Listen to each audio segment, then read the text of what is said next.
I give the call to the honourable member for Wills. Thank you, Mr Speaker. My question is to the Minister for Housing and Homelessness.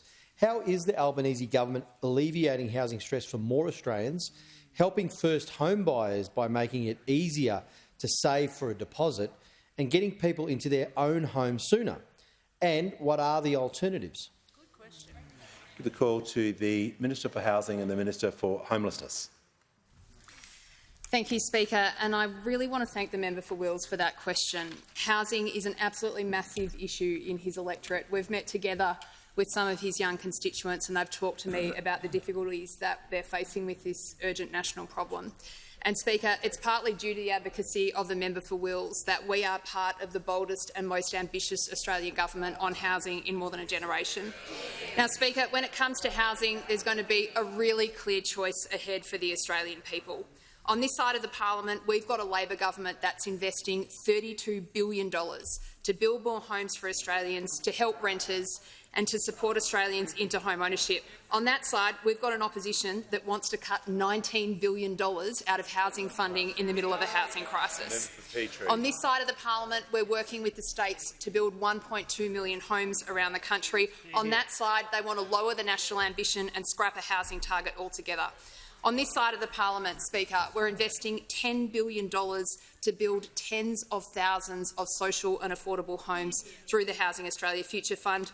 On that side of the parliament, they want to scrap the Housing Australia Future Fund, rip up the $10 billion and instead start a $10 billion long lunch tab for corporate bosses. Are you serious?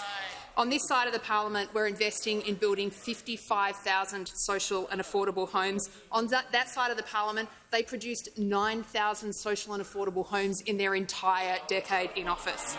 Speaker, on this side of the House, we've invested $1.2 billion in crisis housing in 3 years. In 3 years, Speaker, we've invested 20 times as much as the Coalition did in their 9 years in office. 20 times as much.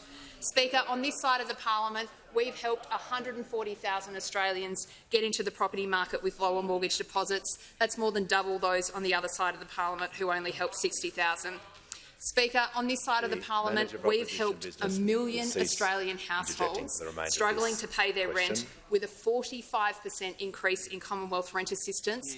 On that side of the parliament, they didn't increase Commonwealth rent assistance once beyond CPI in the entire 9 years that they were in office.